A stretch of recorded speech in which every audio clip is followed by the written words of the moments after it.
여러분들은 운전 잘하고 계십니까? 오늘 이게 음주운전을 하셨어요?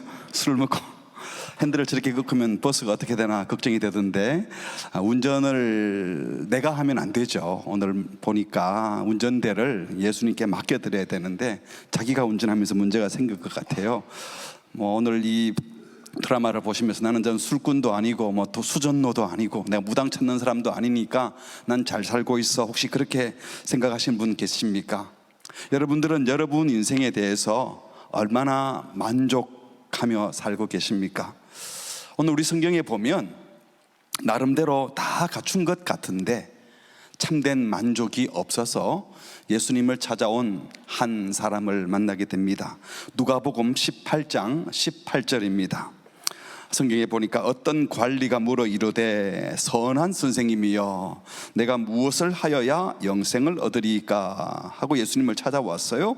그때 예수님이 대답하십니다. 어찌하여 나를 선하다 일컫느냐? 하나님 한 분 외에는 선한 이가 없느니라. 예수님이 선하지 않다는 것이 아니라 예수님을 선한 선생님 정도로만 생각하면서 선하다 부르니까 나를 착한 선생으로만 보지 말고 하나님만이 참으로 선하니 하나님 말씀 들어야 된다, 이런 뜻으로 하신 말씀입니다.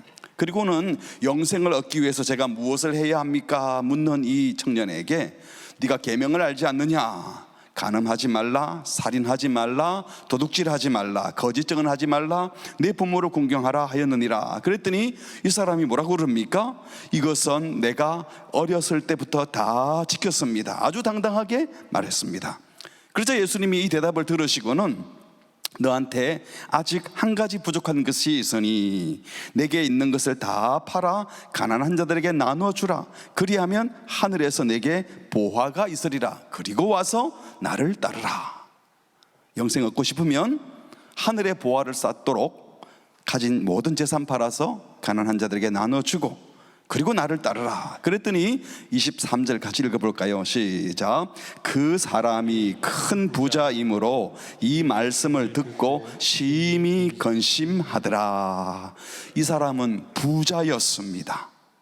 뿐만 아니라 어렸을 때부터 계명을 잘 지키는 도덕적으로 종교적으로 흠이 없는 사람이었습니다. 그런데 영생을 얻으려면 계명을 잘 지키되 재산 다 팔아 이웃에게 나눠주라 했더니 그 말을 받아들이지 못하고 근심하며 떠나버렸습니다. 처음에 영생 얻고 싶어서 왔는데 이 사람은 영생보다 뭘 택한 겁니까? 재산을 택한 거죠. 이렇게 근심하며 떠나는 부자를 보시면서 주님이 거기 있던 사람들에게 말을 했습니다. 우리 24절 25절 같이 읽겠습니다. 시작. 예수께서 그를 보시고 이르시되 재물이 있는 자는 하나님의 나라에 들어가기가 얼마나 어려운지 낙타가 바늘귀로 들어가는 것이 부자가 하나님의 나라에 들어가는 것보다 쉬우니라 하시니, 낙타가 바늘귀로 들어갈 수 있어요? 불가능한 일이에요. 하지만 부자가 하나님 나라 들어가는 것이 더 쉽다. 이 말은 부자는 하나님 나라에 들어갈 수 없다는 말씀이죠. 여러분, 너무 과한 말씀 아닙니까?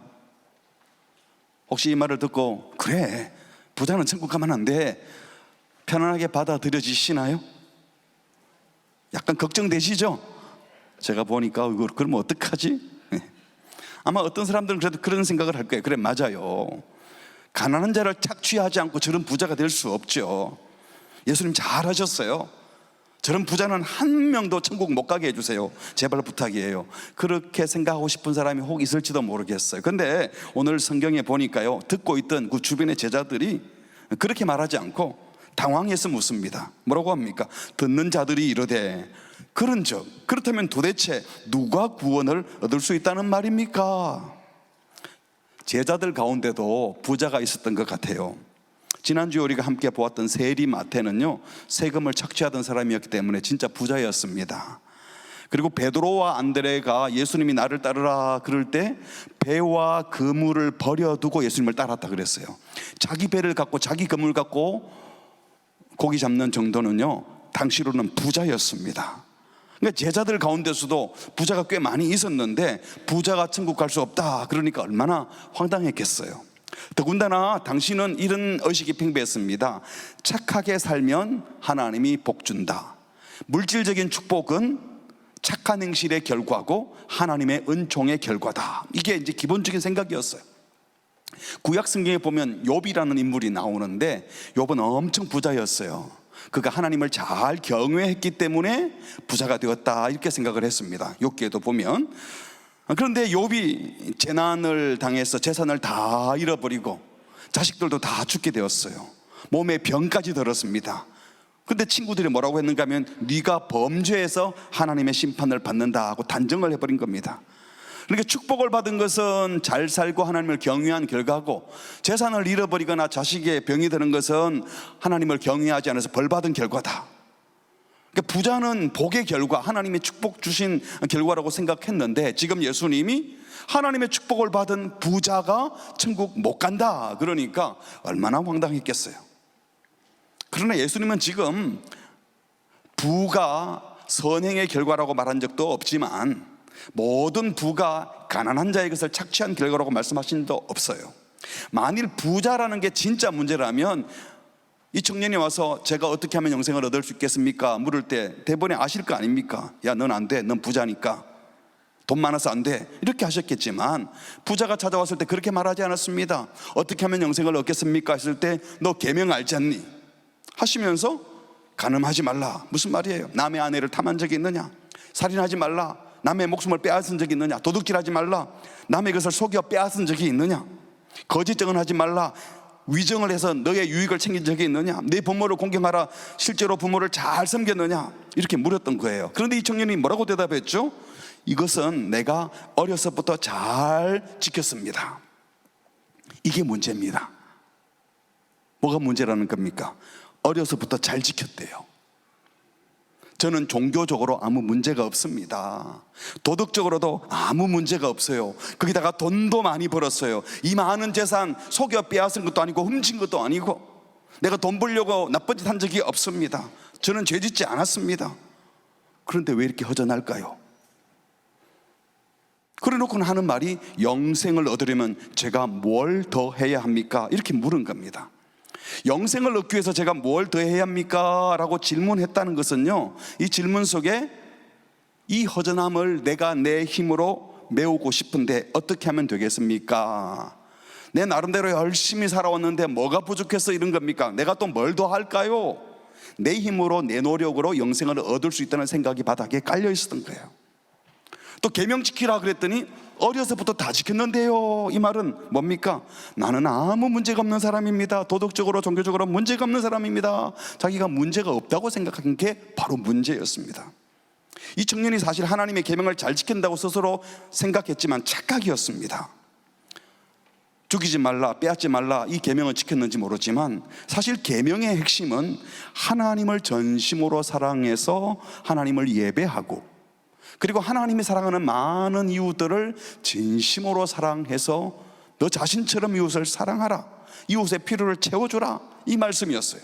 근데 이 청년은 내가 안 죽였으니까, 내가 빼앗지 않았으니까, 내가 거짓말 안 했으니까, 하지 말라는 것 안 했기 때문에 잘한 줄 알았지만 사실은 정말 해야 될 사랑은 하지 않았던 겁니다.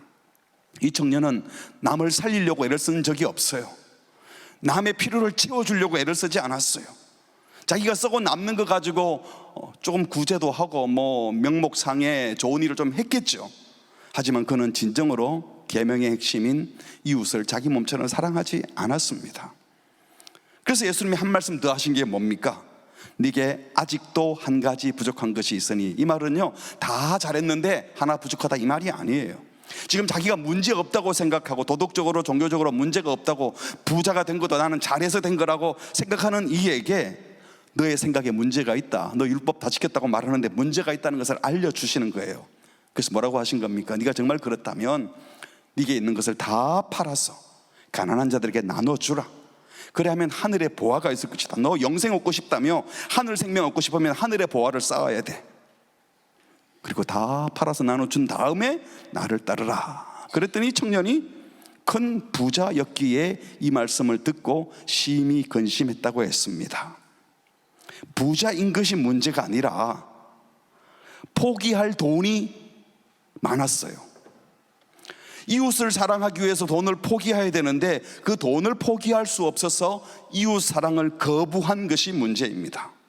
어느 정도 구제하고 어느 정도 자선을 베풀면서 나는 괜찮은 사람이다 이렇게 살아왔겠죠. 하지만 그 마음속에 내 안락한 삶의 기초가 되는 재산을 포기하는 것은 두려웠습니다. 그렇습니다. 이 부자의 진짜 문제는요, 돈이 많다는 것이 아니라 자기 인생의 주인이 자기라고 생각했어요.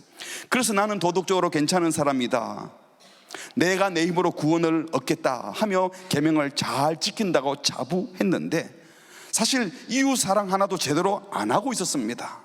자기만 사랑하고 있었고 자기 의를 주장하고 있었습니다. 그래서 돈을 포기하지 못한 사람인 것이 자기 사랑 때문에 들통이 난 거예요. 이 청년의 마음속에 이타적 사랑은 없었습니다. 온통 자기의, 자기 사랑만 가득했죠. 난 돈도 있고 인격도 있고 웬만큼 내가 다 할 수 있다. 그래서 하나님의 은혜 같은 것은 필요 없고 내가 지금 열심히 해왔는데 뭔가 더 필요하다면 해야지, 이런 마음이었어요. 사실은 이 자기 의를 버텨주고 또 자기의 품격을 지켜주는 것의 기초가 사실 돈이었어요. 그래서 주님이 전곡을 찌른 거죠.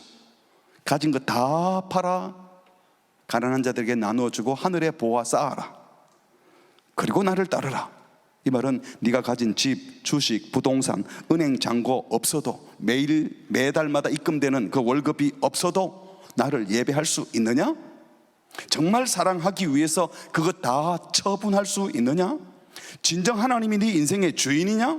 하나님이 주시는 영생 얻고 싶다면 네가 주인 삼고 있던 그 재산 모든 것 내려놓아야 한다라고 말씀하신 겁니다. 근데 재산 다 팔라 그랬더니 못하고 떠났다는 것은 속마음이 들켜버린 겁니다. 그 속에 이웃사랑이 아닌 자기 사랑이 가득했고 하나님의 의를 추구하는 것이 아니라 자기가 의롭다는 생각이 가득했습니다. 그리고 그것을 지켜주는 것은 사실은 돈이었습니다. 그래서 주님께서 단호하게 말씀하신 것이죠. 재물 있는 자는 하나님 나라 들어가기가 얼마나 어려운지, 낙타가 바늘귀로 들어가는 것이 부자가 하나님 나라 들어가는 것보다 쉽다, 부자 천국 들어갈 수 없다라고 하신 것입니다. 여러분, 오늘 예수님을 찾아온 이 부자 청년을 보면서 어떤 생각이 드세요? 나 같은 놈은 주님도 싫어할 거예요. 저는 나쁜 사람이에요. 이런 사람은 희망이 있습니다. 근데 이 부자 청년처럼 저 남에게 피해 준 적도 없고 속여서 빼앗은 적도 없고 종교적으로 도덕적으로 제가 뭐가 문제가 있는지, 그런데 왜 이렇게 허전한지 모르겠어요, 이런 게 문제인 거예요. 그래 놓고는 내가 뭘 더 해야 영생을 얻을 수 있습니까? 계속 내가 뭘 더 해야 됩니까? 내가 열심히 살아왔는데. 그런 사람들에게 주님이 뭐라고 하시는지 압니까? 고상한 척 하지 마라. 괜찮은 사람인 줄 착각하지 마라. 남의 것 훔치지 않았다고 만족하려 하지 말고, 남의 것 빼앗지 않았다고 만족하지 마라. 내 재산 팔아 이웃에게 다 줄 수 없다면 너는 이미 돈의 노예가 되어 있는 것이다 라고 말씀하시는 겁니다. 이런 말 들어보셨나요? 부모님 재산이 30억 원이 넘으면, 저는 그런 돈을 본 적이 없어서 모르겠는데 부모 재산이 30억 원이 넘으면 형제 자매가 싸운대요. 50억 원이 넘으면 경찰 부른답니다. 100억이 넘으면 얼굴 안 본답니다. 어차피 법원 가서 만날 거니까 변호사 끼고. 참 씁쓸하죠. 성경은요, 간음하지 말라는 말씀보다 돈에 관한 경고가 최소 10배 이상 많이 나옵니다. 예수님은 돈과 하나님을 겸하여 섬길 수 없다, 돈이 신의 자리를 차지하고 있다고도 말씀하셨습니다. 우리도 그러잖아요. 돈으로 안 되는 게 있습니까? 돈으로 다 된다고 생각을 해요. 모든 기준이 돈이잖아요. 돈이 있어야 품위를 유지할 수 있다고 생각하고 돈이 있어야 품격 있는 식사도 할 수 있습니다. 재물이 있는 자는 천국에 들어갈 수 없다고 하신 것은 하나님보다 더 의지하는 자, 재물을, 하나님 외에도 믿고 기댈 구석이 있는 사람들, 내 인생 내가 책임지겠다고 금방 뜨는 인간들, 결국은 돈에 잡혀 있으면서 그런 사람들은 결코 구원받을 수 없다는 겁니다. 사람들은 사실 돈을 삶의 수단 정도로 생각하는 것이 아니에요. 말은 뭐 돈을 누가 섬깁니까? 돈에게 누가 경배합니까?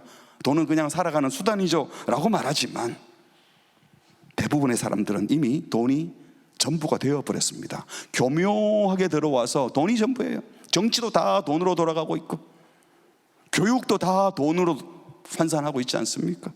모든 것이 돈으로 환산돼요. 여러분, 우리 가운데 목사님 이제 가질 만큼 다 가져서 너무 만족해요, 난 이제 돈 없어도 괜찮아서 자유해요, 그런 분 계세요? 괜찮아요? 다음 달부터 매달 입금되는 돈이 안 들어와도 괜찮습니까? 그거 다 팔아서 내놓아도 괜찮을 자신 있으세요? 혹시 우리 가운데 내가 계속 이 수준으로 살 수 있을까? 노후의 생활이 다 준비가 안 됐는데 어떻게 준비하지? 라고 걱정하고 있다면, 이 정도 걱정은 안 하더라도 또 이런 경우 있지 않아요? 의미 있는 곳에 돈을 좀 쓰자고 얘기하는데도 좋은 일인 줄 알지만 내놓으려면 왠지 걱정이 되고 다른 생각이 먼저 든다면, 사실 우리는 모두 다 은근히 노골적으로 돈의 지배를 받고 있는 겁니다. 여러분, 인간은 뭘 더 많이 소유한다고 도덕적으로 착하게 잘 산다고 만족할 수 없습니다. 여러분, 물고기가 물에서 살아야 자유하고, 새는 공중에 날아다녀야 자유하고, 기차는 레일 위를 다녀야 자유하는 것처럼 벗어나면, 탈선하면 큰일 나잖아요. 인간은 하나님 안에서만 자유할 수 있어요. 인간은 하나님의 형상으로 지음받은 영물입니다. 짐승이 아니에요. 하나님의 질서 안에 있을 때, 하나님의 질서를 따라 하나님을 경외할 때, 하나님의 방법을 따라 이웃을 사랑하며 살 때 비로소 자유할 수 있고 만족할 수 있어요. 애들이 그러잖아요. 이제 좀 내 마음대로 좀 하고 싶다, 엄마 아빠 좀 통제 안 받고 싶다, 그래서 아이들은 내 마음대로 하고 싶다. 여러분, 청소년 아이들을 내 마음대로 하고 싶어서 마음대로 하면 애들이 자유할까요? 곧바로 중독되고 죄의 종이 되고 악의 종이 되는 거예요. 애들만 그렇습니까? 우리는 어때요? 여러분, 마음대로 하고 싶죠? 한 번씩은. 근데 마음대로 하면 큰일 나는 거 아시죠? 마음대로 하면 만족이 오는 게 아니라 바로 죄의 종이 되고, 마음대로 하면 더 큰 고통에 빠지는 것이 우리들입니다. 예수님이 재물이 있는 자가 구원을 얻을 수 없다고 하자 사람들이 전부 다 나서서 그럼 도대체 누가 구원을 얻을 수 있습니까? 라고 걱정했어요. 그때 예수님이 말씀하셨어요. 무릇 같이 할까요? 사람으로 할 수 없는 것을 하나님은 하실 수 있느니라. 여러분, 우리가 구원받는 것, 영생을 얻는 것은요, 내가 뭘 해서 얻어내는 게 아니에요. 내가 뭘 더 열심히 하면, 내 마음대로 뭔가 열심히 하면 잘 되는 게 아니에요. 구원은 그런 게 아닙니다. 내가 뭘 더 하는 게 아니에요. 구원은, 영생은 하나님이 하신 일을 받아들이는 겁니다. 우리에게서는 만족이 없고 우리에게서는 구원이 없기 때문에. 오래전 서울 강남에 어떤 교수 부부가 아파트에 살고 있었는데, 제가 이 전도 폭발 훈련 가서 들었던 얘기예요. 그래서 훈련팀이 전도하려고 접촉하고 계속해도 더 잘 만나주지도 않고 대화도 안 하려고 그래요. 밖에서 볼 때는 너무 모범적이고 도덕적이고 또 경제적으로도 넉넉한 가정 같아 보였어요. 근데 예수님을 믿지 않아서 계속 이렇게 말을 하면, 우린 종교 같은 거 필요 없어요, 우리 이미 잘 살고 있는데 왜 자꾸 귀찮게 그럽니까? 하면서 도도하게 자기들은 아무 문제 없다는 듯이 이제 더 이상 귀찮게 하지 말라고 말을 하더래요. 그런데 어느 순간 이 전도팀의 손길을 통해서 복음을 듣게 되고 또 예수님을 구주로 영접하게 되었습니다. 그리고 나중에 그가 간증을 하는데, 사실은 숨겨둔 아들이 집에 있었어요. 장애 아동이었는데, 우리같이 엘리트 집안에 이런 장애가 있다는 자체가 부끄럽다 그래서 무려 15년간을 주변의 이웃들 아무도 몰랐대요. 그런 아이가 있다는 사실을 숨기고 키우다가 예수님 만나고 난 다음 우리가 그랬습니다 하고 고백을 했대요. 서울의 어떤 교회에서 장애인 학교를 세울 계획을 내세웠습니다. 부지도 매입하고 이제 계획을 다 세웠는데 주민들이 반대하더래요. 아시죠? 왜 반대할까요? 집값 떨어진다고. 긍휼히 주동하는 분 중에 한 분이 나중에 또 예수님을 믿게 되었어요. 알고 보니까 그 집에 장애아가 있어요. 근데 그분 생각은, 나 어차피 교회에서 세우는 학교도 안 보낼 거고, 그 집값 떨어지면 내가 우리 아이 어떻게 키워? 집값 지켜야 돼. 자기 집에 장애 아동이 있는 것을 숨기면서 열심히 장애인 학교 세운 것을 반대했다는 거예요. 여러분, 얼마나 이율배반적이고 모순적입니까? 부모가 자기 명예 자존심 때문에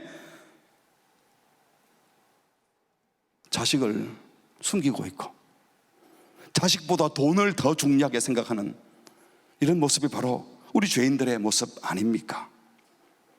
왜 그럴까요? 죄인이기 때문입니다. 사실 우리 주변에 보면 이보다 더 끔찍한 죄인들의 모습을 많이 볼 수 있어요. 여러분, 엄격히 말하면요, 인간은 죄를 지어서 죄인이 아니라 죄인이기 때문에 이런 죄를 짓는 거예요. 범죄하는 거예요. 죄를 범한다고요. 범죄해서 죄인 된 게 아니라 죄인이기 때문에 그 속에 자기 사랑, 자기 욕심, 이기심이 가득 차 있기 때문에 이 죄가 뭡니까? 바로 하나님을 떠났기 때문에 그런 겁니다. 죄는 다른 게 아니라 하나님과 담쌓고 사는 거예요.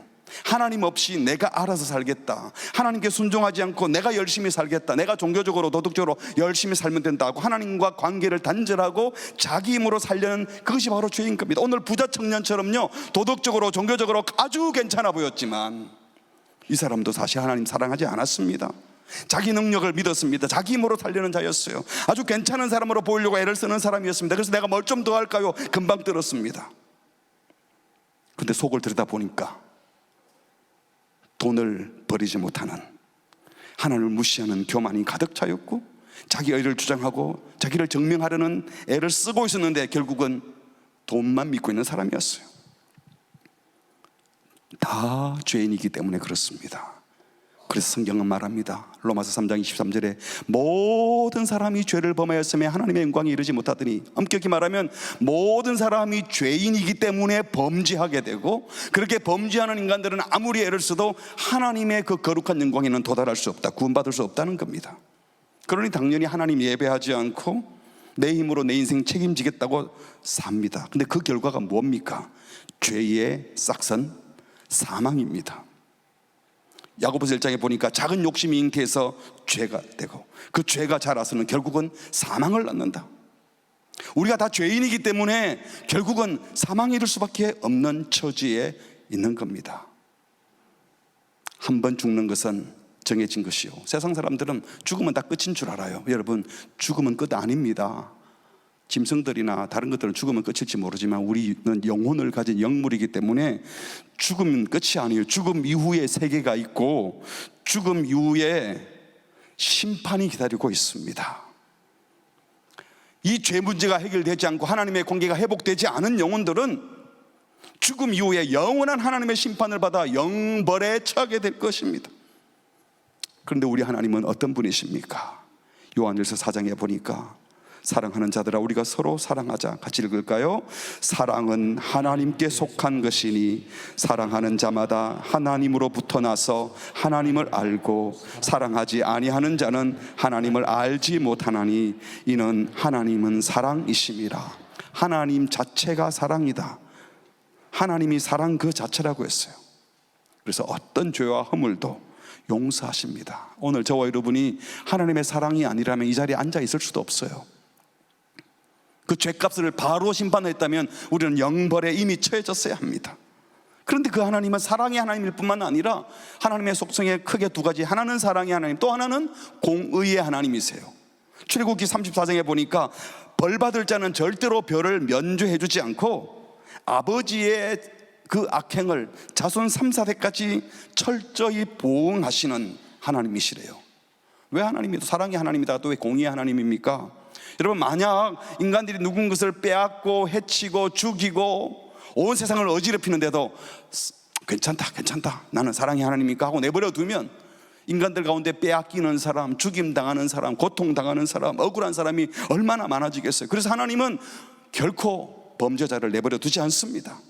형벌 받을 자 절대로 그냥 넘어가지 않고 반드시 보응하는 공의의 하나님이십니다. 문제는 사랑의 하나님이면서 동시에 공의의 하나님이시라면 범죄한 우리를 어떻게 해야 됩니까? 공의의 하나님으로 죽여버려야 됩니까? 아니면 사랑의 하나님으로 무조건 살려내야 됩니까?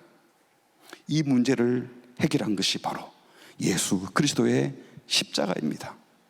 여기서 하나님의 사랑이 부음받고 여기서 하나님의 공의가 시행된 겁니다. 누구를 보내셨다고요? 십자가에 못 박아 죽이기 위해서 예수 그리스도를 보내셨어요. 여러분, 예수님은 누굽니까? 많은 사람들이 예수님은 성탄절에 태어난, 2000년 전에 태어난 멋진 인간으로 알지만요, 멋진 인간이 아니에요. 성경에 보니까 태초에 말씀이 계시니라, 이 말씀, 이 예수님을 가리켜요. 누구와 함께 계셨다고? 하나님과 함께 계셨으니, 이 말씀은 곧 하나님이다. 하나님은, 예수님은 태초부터 계신 하나님이십니다. 하나님이신 예수님이, 말씀이신 그 예수님이 14절에 보니까 육신의 몸을 입고 우리 가운데, 인간들 가운데 오셨어요. 그런데 그가 태어날 때 동정녀 마리아에게, 처녀에게서 태어난 이유가 인간의 원죄를 입지 않고 성령께서 처녀의 몸을 빌어서 죄 없이 태어나게 하신 거예요.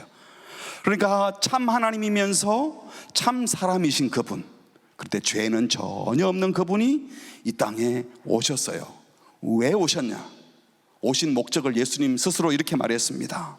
인자가 온 것은 섬김 받으려 함이 아니라 도리어 섬기려 하고. 근데 어떻게 섬기는가? 같이 읽겠습니다. 시작. 자기 목숨을 많은 사람의 대속물로 주려 함이니라. 목숨을 내어놓으려고, 그냥 죽으려고 온 게 아니라 대속 제물로 죽으려고 오셨다. 로마서 5장 8절에서도 우리가 아직 죄인 되었을 때에 그리스도께서 우리를 위하여 죽으신다, 이 말은 대신하여 죽으신다, 대속물로 죽으심으로 아버지의 사랑을 우리에게 보여주셨다고 했습니다. 다른 말로 하면 우리 죄값 치르려고, 공의의 하나님은 반드시 죄를 벌어야 되는데 우리 대신 벌 받으려고 오신 거예요. 구약시대에는 하나님께서 우리를 용서해 주는 방식으로 제사 제도를 허락해 주셨어요. 그래서 구약시대에는 제사를 드리려면 범죄하거나 잘못을 했을 때 양 한 마리를 끌고 갑니다. 제사장에게 가요. 가가지고 제사장이 보는 앞에서 양의 머리 위에 안수를 합니다. 양을 축복하는 게 아니고요, 죄인인 내가 양의 머리에 손을 넣는 것은 내 죄가 어디로 가요? 양에게 전가되게 하는 거예요. 그리고 난 다음에 제사장 앞에서 칼로 양을 죽여요. 피를 철철 흘리며 각을 떠요. 그리고 제사장이 주면 그걸 태워요. 왜 그렇게 합니까? 네 죄가 이렇게 끔찍하다, 네 죄 때문에 양이 대신 죽은 거다, 그러니 다시는 이 끔찍한 죄를 짓지 말고 나를 경외하거라, 이런 마음으로 제사를 드리게 하셨어요. 그런데 예수님은 바로 그 제물되었던 어린 양으로 오신 겁니다. 그래서 성경은 예수님을 어린 양, 어린 양 이렇게 표현하는 거예요. 십자가의 제물로 죽으러 오신 겁니다. 이사야 53장에 보면 우리는 다 양 같아서 그릇 행하여 목자 없는 양처럼 자기 마음대로 살다가 각기 제 길로 갔다가 죽음에 차게 되었는데, 여호와 하나님께서는 우리 모두의 죄악을, 양 같은 죄인들인 우리의 죄악을 메시아인 예수님에게 다 담당시키셨도다. 실제로 십자가에 달려 계시는 예수님은요, 죄덩어리입니다. 우리 모두의 죄를 지고 하나님께 저주를 받고 있는 겁니다. 십자가에서 누가 받을 저주를? 우리가 받을 저주를.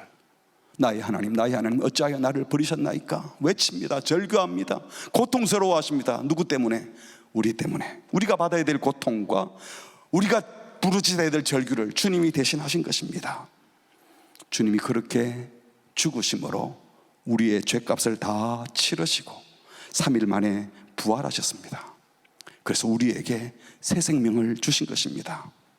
이 예수님을 믿기만 하면 영원한 생명, 하늘 생명을 주시겠다고 약속하셨습니다. 죄가 뭐라고 그랬어요? 하나님과 관계가 끊어진 거라고. 그 관계를 어떻게 회복할 수 있습니까? 죄 문제를 해결해야 돼요. 그 관계 회복시키시려고, 우리에게 새로운 생명을 가지고 새로운 생애를 살게 하시려고 독생자 예수님을 보내신 겁니다. 요한복음 3장 16절에 하나님이 세상을 이처럼 사랑하사, 얼만큼? 독생자 예수님을 주시기까지 사랑하셔서 독생자를 주셨으니 이는 그를 믿는 자마다, 그가 누굽니까? 독생자 예수님을 믿는 자마다 멸망받아야 될 우리가 멸망하지 않게 하시고 대신 영원한 생명, 하늘 생명을 얻게 하셨습니다. 이 말씀은요, 나중에 구원받는 게 아니고 나중에 영생을 누리는 것이 아니라 지금 당장 하나님의 자녀로 새로운 생명을 갖고 살 길을 열어주신 것입니다. 그래서 요한복음 5장 24절은 이렇게 말씀해요. 내가 진실로 진실로 너희에게 이르노니 내 말을 듣고 나 보내신 이를 믿는 자는, 예수님의 말씀을 듣고 예수님을 보내신 하나님을 믿는 자는 영생을 뭐라고 그랬죠? 얻을 것이고가 아니라 얻었고, 예수님을 영접하는 순간 영생이 시작되고 심판에 이르지 않으니 이미 사망에서 생명으로 옮겼느니라 신분을 바꾸어 주시는 줄 믿습니다. 이거 다 누가 하신 겁니까? 하나님이 하신 일이에요. 이 영생의 선물은요, 주님이 주시면 받는 거예요. 내가 무엇을 해야 하리까가 아니라 주님이 주시면 그냥 받으면 돼요. 값없이 주시는 선물입니다. 너희가 그 은혜에 의하여 믿음으로 말미암아 구원을 받았으니 이것이, 그 믿음이, 그 구원이 너희에게서 난 것이 아니라 하나님의 선물이다, 은혜다. 그래서 믿는 그리스도인들은 자랑할 게 없습니다. 행위에서 난 것이 아니니까, 우리가 착해서 뭐 좋은 일을 많이 해서 구원받은 것이 아니라 하나님이 은혜로 구원하셨기 때문에 아무도 자랑하지 못하게 하셨다고 했습니다. 이 선물이 너무 값싸서 그냥 주시는 것이 아니에요.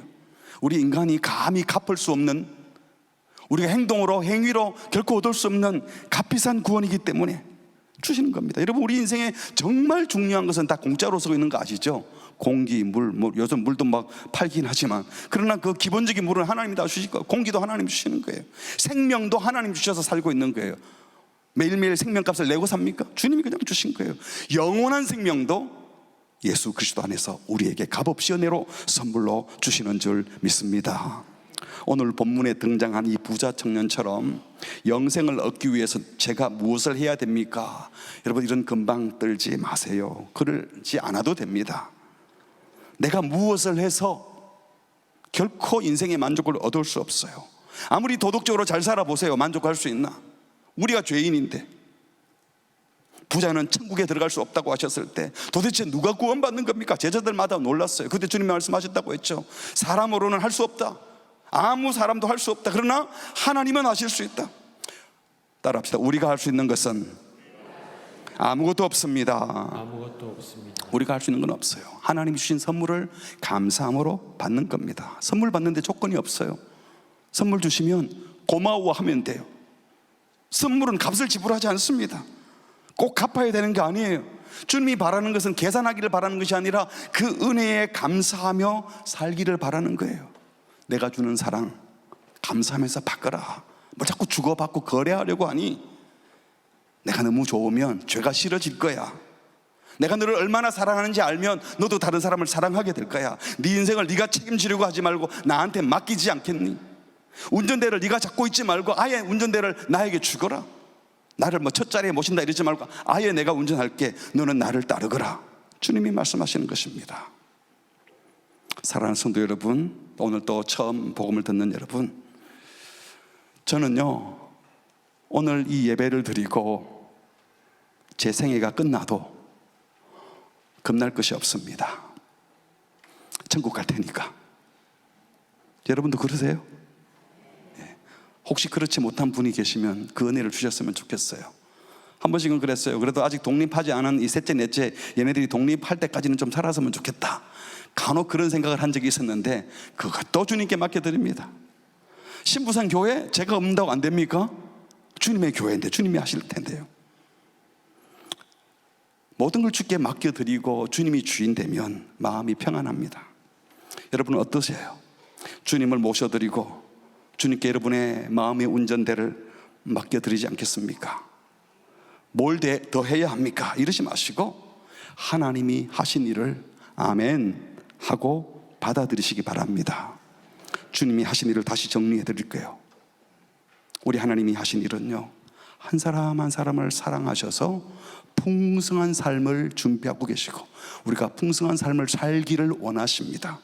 우리 인생을 만드시고 어쩌다가 실수 아니라 각 인생에 대한 선한 계획도 갖고 계십니다. 다른 말로 하면 하나님은 저와 여러분을 사랑하는 하나님이십니다.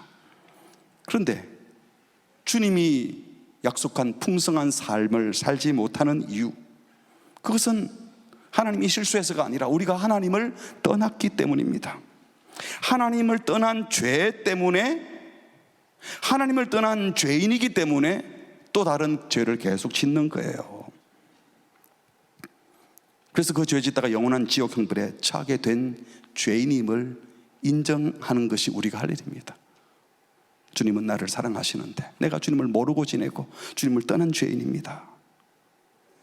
그리고 이 죄를 해결할 수 있는 유일한 길은 내가 좀 더 열심히 살면 되는 것이 아니라 주님이 하신 일을 받아들이는 겁니다. 대속제물로 십자가에서 나 대신 형벌 받으시고 주님이 심판 받으셨기 때문에 우리는 그 심판이 면제되었다고, 그것을 인정하고 그 예수님을 나의 구주로, 삶의 주인으로 모셔드려야 합니다. 주님을 구주로, 주인으로 받아들이려면 제일 먼저 회개해야 돼요. 회개 없이 예수님이 주인이 될 수가 없어요. 운전대를 주님께 맡겨드렸으면 방향이 이제 주님이 가시는 대로 따라가는 것이지 옛날에 살던 방식으로 계속 살 수 없는 거잖아요.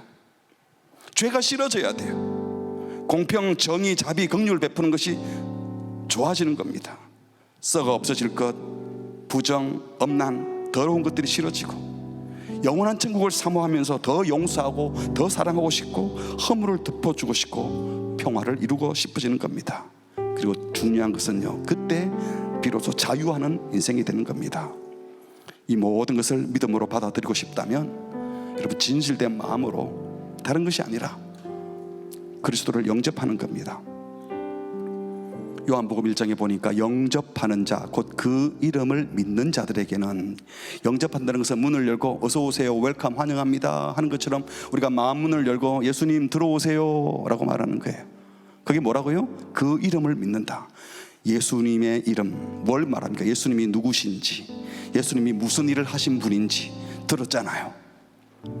참 하나님이고 참 사람인데 죄가 없으신 그분이 나를 대신하여 심판받으심으로 내 죄를 용서해 주다는 사실을 믿으면 하나님의 자녀 되는 권세를 지금 주시는 줄 믿습니다.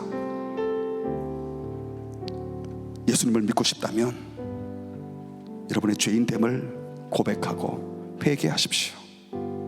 지금 바로 시작합니다. 문제는요, 회개 오늘 한번 한다고 되는 것이 아니라 사실은 뭐가 죄인지 잘 몰라가지고요, 그냥 열심히 살다가 나중에 이거 죄였구나, 아마 예배를 드리면서 성경을 공부하면서 계속 깨닫게 될 거예요. 그러나 한 번은 내가 죄인이라고 고백을 해야 돼요.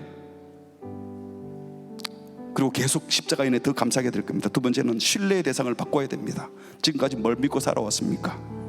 내가 나를 믿고 나 중심으로 살아온 그 신뢰의 대상을 나에게서, 돈에게서 주님께로 옮겨야 됩니다.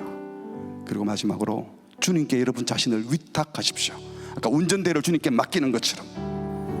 그러면 다시는 죄를 짓고 싶지 않아질 겁니다. 성령님께서 내 삶의 주인 되시도록 나 자신을 맡겨드리시기 바랍니다.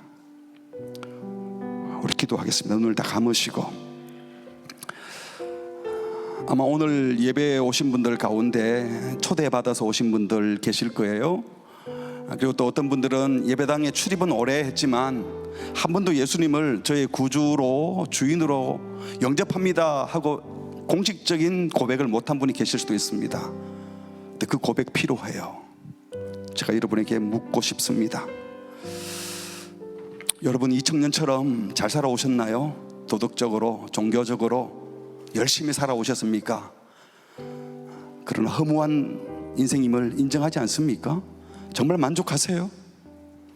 그렇게 계속 열심히 산다고 천국 가는 게 아니에요. 죽으면 끝이 아니에요. 이 출발을 하지 않은 사람은 주님의 자녀가 되지 않으면 이 땅에서 계속 고통당하며 살 겁니다. 예수님을 구주로 영접하고 싶다면 여러분이 손들어 표시하시면 제가 여러분에게 고백하는 기도를 도와드리려고 합니다. 다 눈을 감으시고 아무도 보지 마시고요, 하나님 앞에서 나 이 예수님 이제 믿고 싶습니다. 하나님이 주시는 구원의 선물, 은혜를 아멘 하고 받아들이겠습니다. 자격이 필요한 것이 아니라 주님이 저의 주인이 되어주십시오. 저는 죄인입니다. 주님이 가신 길을 가고 싶습니다. 한번 결단하면 주님이 그 손 붙잡아 주시는 겁니다. 눈 감으신 상태에서 예수님을 구주로 영접합니다 고백하는 분이 계시면 오른손을 들어서 한번 표시해 주세요. 제가 위에서 기도해 드리겠습니다. 한 번씩은, 네, 감사합니다. 손 들으셨어요. 한 번은 고백해야 돼요. 이전에 고백하지 않은 분들 가운데 정말 예수님 저의 구주가 되어주세요, 내 삶의 주인이 되세요. 다시 한번 손 들었다가 내려보세요. 다시 한번. 네.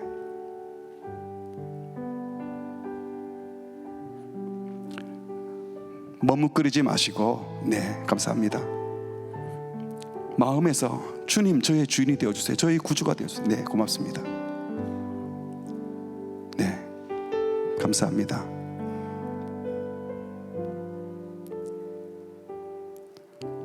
뭐 손을 꼭 들어야 돼, 믿으면 되지, 그러지 마시고요. 한 번만 더 묻겠습니다. 예수 그리스도를 구주로 영접하겠습니다. 내 삶의 주인으로 모셔드립니다. 손 들지 않은 분 가운데, 네, 고맙습니다. 손 드셨습니다. 감사합니다. 네. 손 드셨던 분들은요, 두 손을 한번 모아 보세요. 두 손을 같이 한번 잡아 보세요.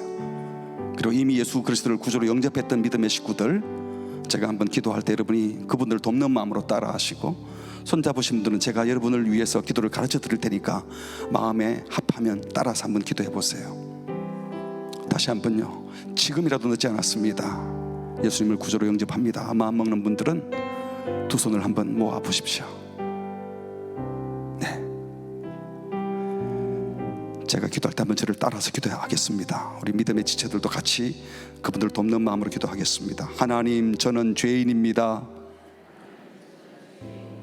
예수님의 보혈로 저의 죄가 씻음 받고 예수님의 죽음과 부활로 나의 옛사람은 죽고 새 생명이 주어졌음을 믿습니다. 예수님, 제가 만문을 엽니다. 저의 구원자로, 제 삶의 주인으로 들어와 주옵소서. 저를 다스려 주옵소서. 이제 다시는 죄의 종노릇 하지 않고 내 힘으로 살지 않고 하나님의 자녀로 살게 하옵소서. 예수님의 이름으로 기도합니다. 아멘. 제가 한번 기도하겠습니다. 하나님 아버지, 오늘 손을 들어 예수 믿겠다고 고백한 우리 7명의 식구들, 두 손 모을 때 주님께서 함께 그 손 잡아주시고, 혹시 손을 들어 표하지 않았지만 이 기도하는 가운데 예수님을 구주로 영접한 영혼이 있다면 주님이 불쌍히 여겨주셔서 예수님을 모신 영혼들 주님이 천국 갈 때까지 함께하여 주시옵소서.